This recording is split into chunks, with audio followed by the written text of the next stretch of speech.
పంజాబ్ మాజీ deputy CM శిరోమణి అకాలీదళ్ అధినేత సుఖ్బీర్ సింగ్ బాదల్ పై కాల్పులు కలకలం రేపింది. మతపరమైన ఆరోపణలు ఎదుర్కొంటున్న సుఖ్బీర్ సింగ్ అమృత్సర్ లోని గోల్డెన్ టెంపుల్ ప్రవేశ ద్వారం దగ్గర సేవాదార్గా విధులు నిర్వహిస్తున్నారు. ఈ నేపథ్యంలోనే ఆయనపై కాల్పులు జరగడం కలకలం రేపింది.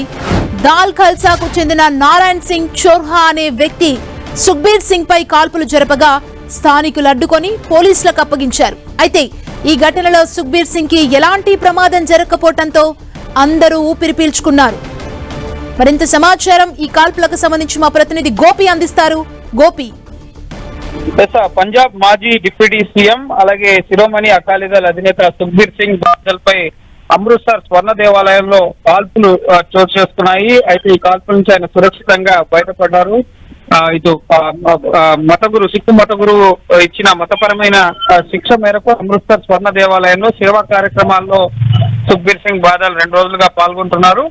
ఈ సందర్భంలోనే సుఖ్బీర్ సింగ్ బాదల్ పైన నారాయణ్ సింగ్ చౌరా అనే వ్యక్తి ముఖ్యంగా ఖలిస్తానీ లింక్స్ ఉన్నాయి. ఇతనికి మాజీ ఉగ్రవాదిగా కూడా చెప్తున్నారు. సో ఇతను కాల్పులు జరపడం జరిగింది. అక్కడున్న సుఖ్బీర్ సింగ్ బాదల్ చుట్టూ ఉన్న వ్యక్తులు ఇతను కాల్పులు జరుపుతున్న సందర్భంగా అడ్డుకోవడంతో ఎటువంటి కాల్పులకు సంబంధించిన బుల్లెట్ గాయాలు తగలకుండా ఇటు సురక్షితంగా ఆయన బయటపడడం జరిగింది. నారాయణ్ సింగ్ చౌడా ముఖ్యంగా ఈయన ఖలిస్తానీ అనుకూల నాయకుడిగా తానుగా ప్రకటించుకున్నాడు. గతంలో చండీగఢ్ జైల్ బ్రేక్ కేసులో కూడా నిందితుడిగా ఉన్నాడు. 4 ఖలిస్తానీ ఉగ్రవాదుల్ని జైలు నుంచి తప్పించారన్న ఆరోపణలు సైతం ఇతని పైన ఉన్నాయి.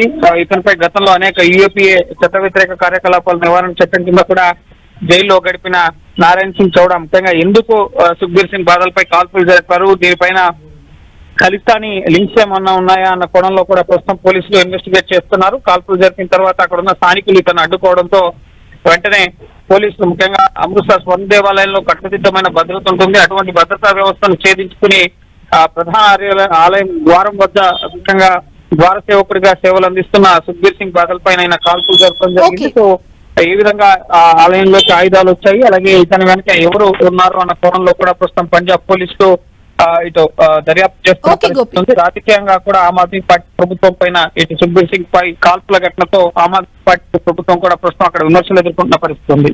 థాంక్యూ గోపి.